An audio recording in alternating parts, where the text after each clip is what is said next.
اس وقت یہ ہے کہ اصل نماز یہی ہے، یہ سورہ فاتحہ۔ چنانچہ میں آپ کو حدیث سنا رہا ہوں جو صحیح بخاری میں بھی ہے، صحیح مسلم میں بھی ہے، جامع ترمذی میں بھی ہے، سنن ابی داؤد میں بھی ہے، سنن نسائی میں بھی ہے، اور بہت سی کتابوں میں موجود ہے۔ اور یہ عن عبادہ بن صامت رضی اللہ تعالی عنہ، حضرت عبادہ بن صامت سے ہے مرفوعا کہ حضور نے فرمایا لا صلاۃ لمن لم یقرأ بفاتحۃ الکتاب، اس شخص کی کوئی نماز نہیں ہے جس نے کہ سورہ فاتحہ کی تلاوت نہیں کی۔ اب اس سے ہمارے ہاں ایک بڑا اختلاف پیدا ہوا، وہ نوٹ کر لیجئے۔ ایک رائے یہ ہے آپ اگر علیحدہ نماز پڑھ رہے ہیں تو ظاہر بات ہے کہ آپ کو ہر رکعت میں خود پڑھنی ہی پڑھنی ہے سورہ فاتحہ۔ جب باجماعت پڑھ رہے ہیں اب کیا شکل ہو؟ امام پڑھ رہا ہے سورہ فاتحہ تو کیا مقتدی کو بھی پڑھنی چاہیے؟ اس حدیث میں جو الفاظ کی شدت ہے اس کی بنا پر رجحان یہ ہوتا ہے کہ یقیناً اس صورت میں ہر شخص کو لا صلاۃ لمن لم یقرأ بفاتحۃ الکتاب، جس نے کہ فاتحہ کی تلاوت نہیں کی، قرأت نہیں کی، اس کی کوئی نماز ہی نہیں۔ تو یہ موقف ہے امام شافعی کا، یہی مسلک ہے ہمارے اہل حدیث بھائیوں کا کہ آپ چاہے اکیلے نماز پڑھ رہے ہو، چاہے امام کے پیچھے پڑھ رہے ہو، اور چاہے امام جو ہے وہ جہری رکعت پڑھا رہا ہے اور چاہے سری رکعت پڑھا رہا ہے۔ خاموشی والی رکعت سورہ آپ کو معلوم ہے کہ نماز جو ظہر اور عصر کی ہے تو چاروں رکعتیں جو ہے وہ سری ہے، مغرب کے اندر آ کر دو جہری ہیں ایک سری ہے، عشاء میں آ کر دو جہری ہیں دو سری ہیں، سورہ اور نماز فجر کے اندر دونوں جو ہیں وہ جہری ہیں۔ تو چاہے جہری ہو چاہے سری ہو، آپ کو بھی لازماً جو مقتدی ہے اسے بھی سورہ فاتحہ پڑھنی ہوگی۔ اب اس کے لیے انہوں نے یہ طریقہ جو ہے تلقین کیا ہے کہ امام تیزی سے نہ پڑھے، رک رک کر پڑھے الحمدللہ رب العالمین، اس کے بعد اتنا وقفہ دے دے کہ جو مقتدی ہے وہ بھی کہہ لے اپنے دل میں یا پڑھ لے الحمدللہ رب العالمین الرحمن الرحیم۔ تو یہ رک رک کر پڑھنا، خاص طور پر اگر آپ کو موقع ہوا ہو کسی اہل حدیث امام کی امامت میں نماز ادا کرنے کا، تو آپ دیکھیں گے کہ بڑا فرق ہے۔ ہمارے جو حنفی امام الحمدللہ رب العالمین الرحمن الرحیم مالک یوم الدین ایاک نعبد و ایاک نستعین، چار آیتیں جو ہیں وہ بھی ایک ساتھ میں پڑھ جائیں گی، لیکن یہ کہ عام طور پر جو اہل حدیث حضرات ہیں وہ رک رک کر ٹھہر ٹھہر کر پڑھتے ہیں، ترتیل کے انداز میں پڑھتے ہیں۔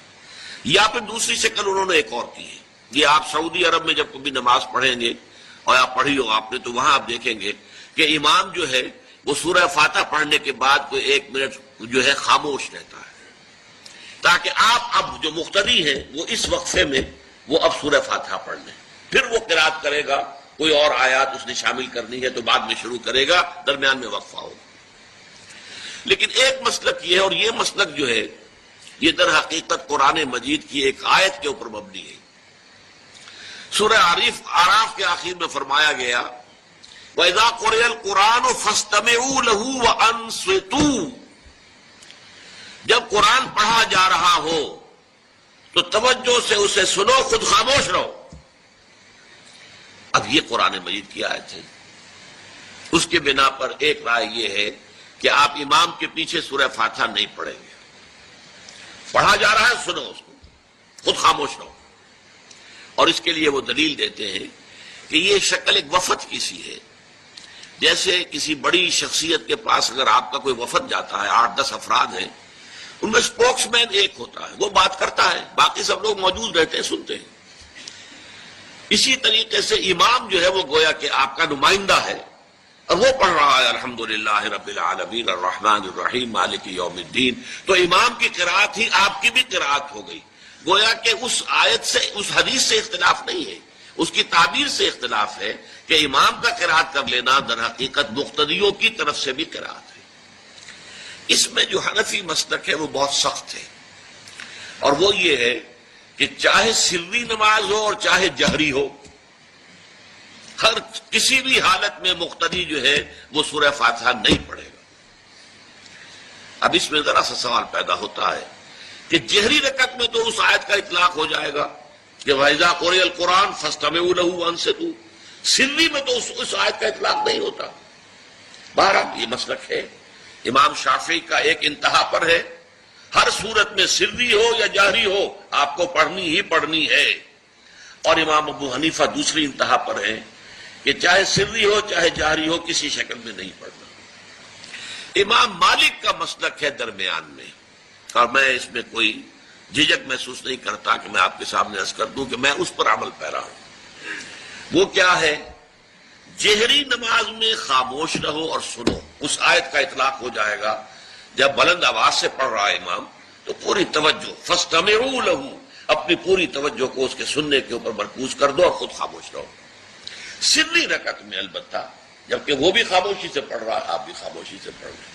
بہرحال ان چیزوں میں میں نے یہ سب کچھ بیان کیا ہے تو اس سے جو میرا مقصود ہے وہ یہ ہے کہ معلوم ہو جائے کہ اس میں کوئی بڑی بنیادی بات نہیں ہے، نہ یہ کہ جو حنفی ہیں وہ اس حدیث کا انکار کرتے ہوں کہ لا صلاۃ لمن لم یقرأ بفاتحۃ الکتاب، کیسے وہ انکار کریں گے؟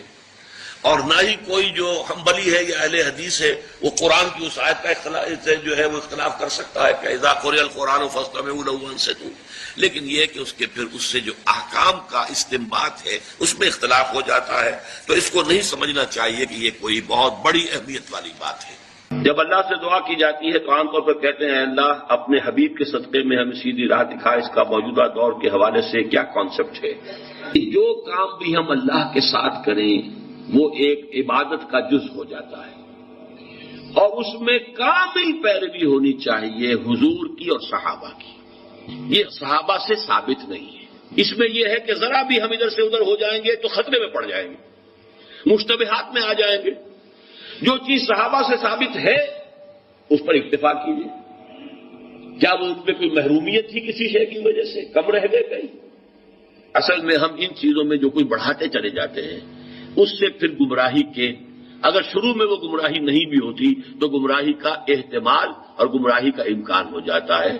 تو کیپ آن دی سیف وے، اور سیف وے یہ ہے کہ جو بھی چیز دعا کے ضمن میں جو بھی دعائیں صحابہ کرتے تھے جس طور سے کرتے تھے، حضور کو میں نے یہاں پہ حضور کے ساتھ صحابہ کو ایڈ کر لیا ہے، کیونکہ یہاں تو حضور کو کہنا کہ حضور کے صدقے حضور کے واسطے یہ اے اللہ ہمارا یہ کر دے، تو یہ تو گویا کہ اگر ایسی بات صحیح ہوتی تو صحابہ کرتے، حضور تو نہ کرتے کہ میرے صدقے اے اللہ میری بات یہ قبول کر لے، لیکن صحابہ تو کرتے نا۔ لیکن یہ چیزیں ثابت نہیں ہیں، بس یہ دلیل میرے نزدیک اصل ہے۔ اب آپ اس پر عقلی دلیل لائیں نقلی دلیل لائیں، اس کا کوئی فائدہ نہیں۔ پہلے اصول طے کروا لیجئے، ما انا علیہ واصحابی، دین وہ ہے جو حضور کے طرز عمل سے اور حضور کے صحابہ کے طرز عمل سے ثابت ہو جائے۔ اس اصول کو جتنا پختہ کر لیں گے پھر اس کے حوالے سے بھائی لاؤ ثبوت لاؤ، بس ٹھیک ہے۔ آگے کی بات، کسی بزرگ کی بات، کسی صوفی کی بات، کسی ولی کی بات، کوئی شے دلیل نہیں ہے دین میں۔ کسی دلیل، کسی دینی بات کوئی مزید وضاحت کے لیے کوئی شے ہو یا سائنس کی بات ہو، اس کا کوئی حدیث سے ثابت ہونا ضروری نہیں ہے۔ حضور سائنس پڑھانے نہیں آئے تھے، وہ فلسفے کا مسئلہ ہو، دین کی بات، عقیدے کی بات، عبادت کی بات، اور دعا جو ہے وہ خل عبادت ہے، عبادت کا جو